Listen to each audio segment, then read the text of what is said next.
अभी मुझे ये ख़्याल आ रहा था कि माएँ तो जैसे तैसे भी बच्चों को बता देती हैं ना कि मैं तुम्हारे लिए जाग रही थी, मैंने तुम्हारे लिए लेकर आई और मैं तुम गर्मी में खड़ी होके तुम्हें पिक करने के लिए आई, मैंने तुम्हारा खाना ठंडा था गर्म किया वगैरह वगैरह। लेकिन बात सिर्फ़ ये है कि ठीक है, माएँ बहुत ज़्यादा बच्चों का ख़्याल करती हैं, उनके लिए बहुत सैक्रिफ़ाइस भी करती हैं, उनको बहुत टाइम भी देती हैं, उनके लिए बहुत ज़्यादा इमोशंस भी रखती हैं। लेकिन बात ये है कि इस सारे में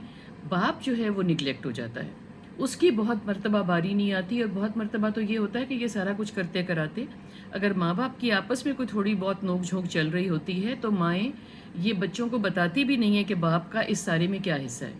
तो मेरा ये ख़्याल आ रहा था मुझे आज कि ये बहुत ही परेशानी वाली बात है कि आप बताएँ ना कि बाप का क्या हिस्सा है। बाप कहाँ सारा-सारा दिन मारा फिरता है और आप सिर्फ़ इल्ज़ाम लगाने पे लगे रहते हैं। बाप कब सारा वक़्त सोच रहा होता है कि मैं कैसे पैसे बचा लूँ बच्चों की पढ़ाई के लिए, या कोई थोड़े से सौखे लोग हैं तो वो कहते हैं कि हम कैसे बच्चों को कहीं भी सैर पे ले जाएँ, हम कैसे शाम को हफ़्ते में 1 दफ़ा बच्चों को बाहर ले जाएँ वग़ैरह, वग़ैरह। जो जो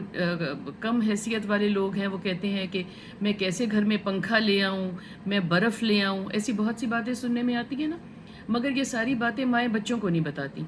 और बाप जो हैं वो पिछली सीट पे ही बैठे रह जाते हैं और माएँ अगली सीट पे बैठी रह जाती हैं। लेकिन बहुत ज़्यादती वाली बात है। आज मुझे बहुत ख़्याल आ रहा था कि बाप कैसी-कैसी ख़्वाहिशें दिल में रख के आगे बयान ही नहीं करते अगर बच्चे कह दें कि हमें कोई चीज़ चाहिए। बहुत मर्तबा हम ड्रामे-श्रामे तो बना लेते हैं ना कि बाप की फटी हुई जूती है और बाप की फटी हुई कमीज़ है और बाप ने ऐनक बनवानी है वगैरह, वगैरह, मगर हम ये रियलिटी में बच्चों को नहीं बताते कि बाप वाक़ई ही अपनी जूती नहीं लाता और वो कहता है कि बच्चे ले आएँ। तो ये अगर बातें माएँ बच्चों को नहीं बताएँगी, तो फिर जो एक इंसान है, जो कि आदमी है, जो कि बाप है, उसकी जगह बच्चों के दिल में कैसे बनेगी? और फिर अगर आप एक आदमी की इज़्ज़त नहीं करवाते तो समझ लें कि हमने सारे आदमियों की इज़्ज़त नहीं करवाई, जो कि नाना हैं, दादा हैं, बड़े भाई हैं, चचा हैं, खालू हैं और बहुत से ऐसे रिश्ते हैं। ये बिल्कुल वैसी ही बात है कि जब वालिद साहब जो हैं वो अपनी बीवी की इज़्ज़त नहीं करते, बच्चों की माँ की इज़्ज़त नहीं करते, तो बहुत सी बल्कि सारी औरतों की इज़्ज़त बच्चों के दिल में कम हो जाती है। माँ के बाद दादी, नानी, फूफी, खाला,